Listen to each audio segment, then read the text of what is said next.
Bring high-performance gaming and small footprint together with the all-new Corsair One. Available with up to an Intel 9th Gen 9900K processor and an RTX 2080 Ti, this small PC is capable of big things. Convection-assisted cooling with separate loops for the CPU and GPU means the Corsair One sucks, in the best way possible.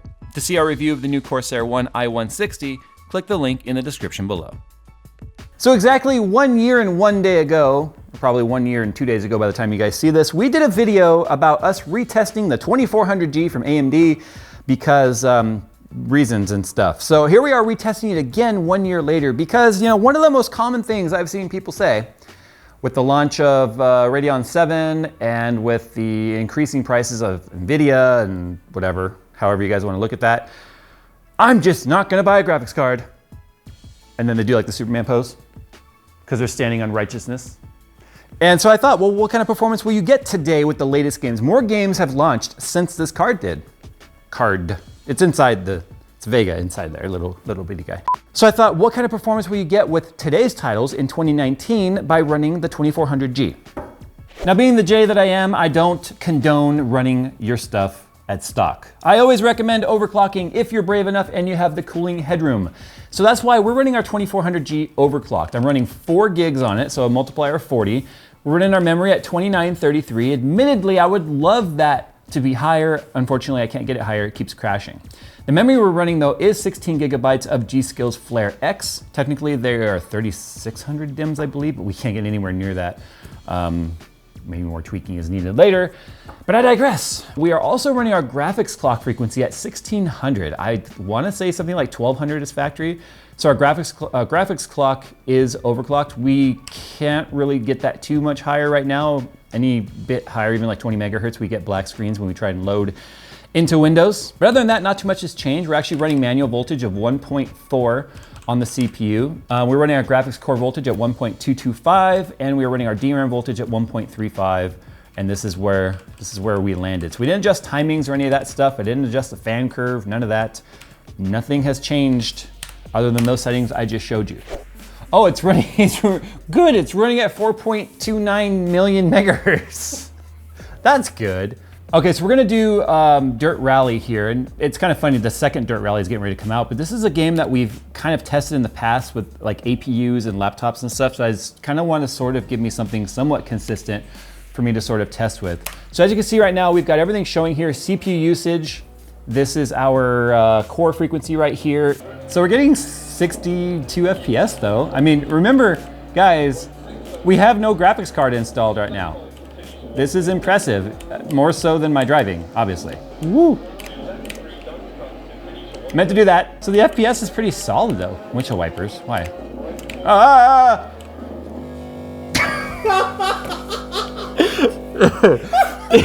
You literally crashed the computer off a cliff, dude. Maybe we'll go ahead and pull it back slightly on the overclock.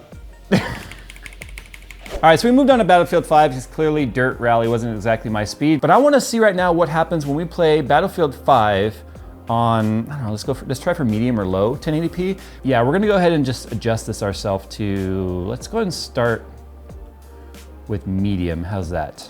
All right, so it's probably gonna be hard to see because you guys are watching a 30 FPS video, but you can see the counter on the left there. It's 40, 41. Motion blur is on. We're gonna obviously have to tweak this a little bit because 60 FPS is clearly that number that we're going for, especially in a shooter. You could probably get away with lower FPS in like MMOs or games where it's just story-based like Resident Evil and stuff like that. This would clearly put us at a disadvantage. It's not a very smooth experience so far. Anyway, so 20 FPS because everything's on ultra now. So let's just go low, low. How low can you go? So with everything at low, we're getting 52 FPS right now, 53. Yeah, I don't think this is gonna work. Did my settings somehow?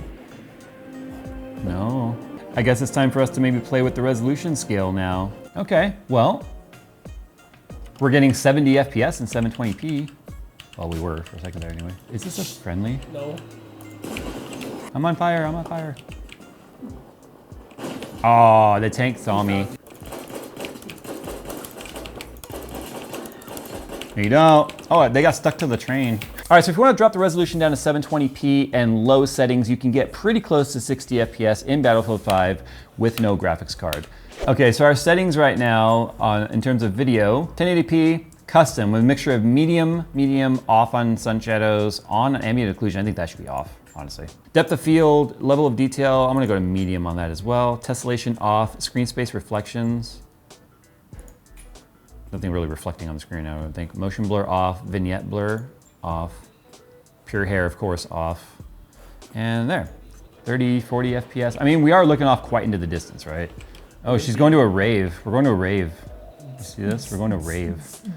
I mean, it's pretty consistent right now, about 40 FPS, 39, 40. So can we get that number higher? We're still sitting in the 30s. So I don't know if I would necessarily call that an amazing gameplay experience, but this is the kind of game that I was saying that you could technically play at this FPS, I think, and not feel too gimped because you're playing a single player game. I mean, I don't feel like I couldn't play this if I wanted to play the story. If I had a choice between playing a game or not, this still seems like the right way to go about it.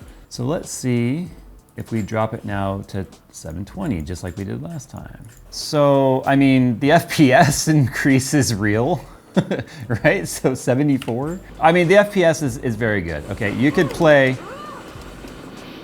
apparently as the ninja known as Lara Croft, whatever, Angelina Jolie, whatever you want to call her. 720p is obviously looking like it's our sweet spot right now for this, so I'm out of here. Okay, so we switched over to Doom because you've heard me say this before, and I'm going to say it again. Doom, in my opinion, is the pinnacle of allowing low-end hardware to give you an amazing experience. But in terms of settings, real quick, we'll just go ahead and show you. We are running, of course, Vulkan, because Vulkan's important. We're running FXAA to take some of that VRAM stress off. Motion blurs off, all this stuff is off, that's not needed. Advanced, we're running a mixture of medium settings here.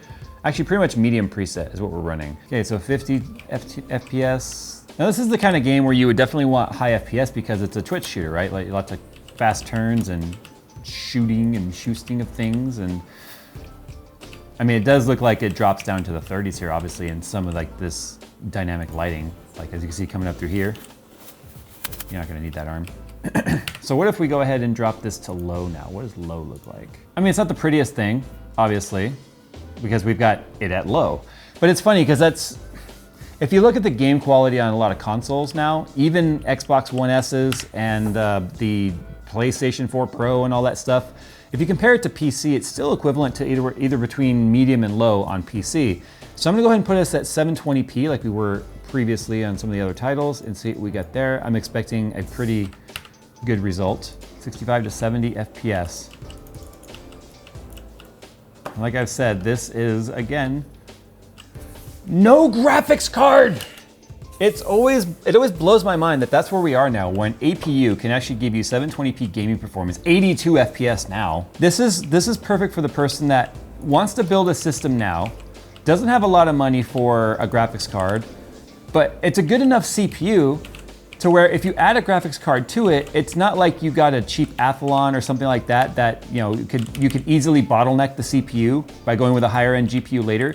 You could even add a high end like 1080 or 1080 Ti to this CPU and not really bottleneck it. I mean, you would have some sort of performance impact, but it's not gonna be like a huge diminishing return where if you got something like a dual core, like a Pentium Anniversary Edition or something like that, you can easily add a graphics card to this and not necessarily bottleneck it. In fact, to give you an idea of just how fast this CPU actually is when it's overclocked to 4 gigs, we'll go ahead and compare it to, we'll go ahead and Cinebench it right now so you can see how that sort of stacks up. So Cinebench R15, it's going to, and remember we are overclocked, so I'm looking to see how it compares here to around this 4770K range.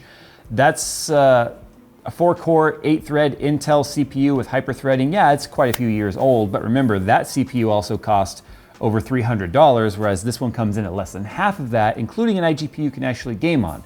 If you tried to do the same test with any sort of Intel CPU right now that has a GPU inside of it, like a 9900K even with the Iris Pro graphics or whatever, you're not gonna get anywhere near this level of performance. In fact, do me a favor, comment down below if you'd like to see us do a comparative head-to-head on the latest Intel Iris graphics with these AMD Ryzen APUs. And here we are, we're finishing our test right here. Remember, we are overclocked to 4 gigahertz and an 846. So that's a little bit lower than the 866 we actually got in our previous test, but it's important to remember that this is not the same system, it's not the same motherboard, it's not even the exact same memory.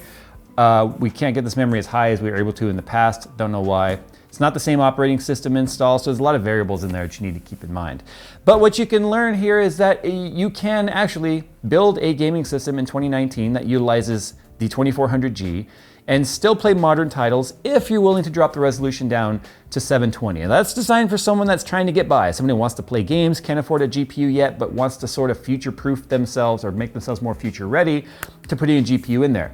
We could take something like the 1660 Ti and stick it in here, or something like the RX 590 and have no problems whatsoever, get amazing performance as we've already shown, and then your CPU is still going to be an amazing 8-core, 8 logical cores, a 4-core, 8-thread with SMT or simultaneous multi-threading on AMD, giving you a great CPU at an affordable value. So we've talked about this in the past. It's like our 3rd or 4th video talking about this over time. And as you can see, it still maintains relativity here in 2019. And with the new Ryzen 2 3000 series coming out later this year, I expect to see good stuff coming with next gen, hopefully some next gen Vega stuff maybe coming out with APUs.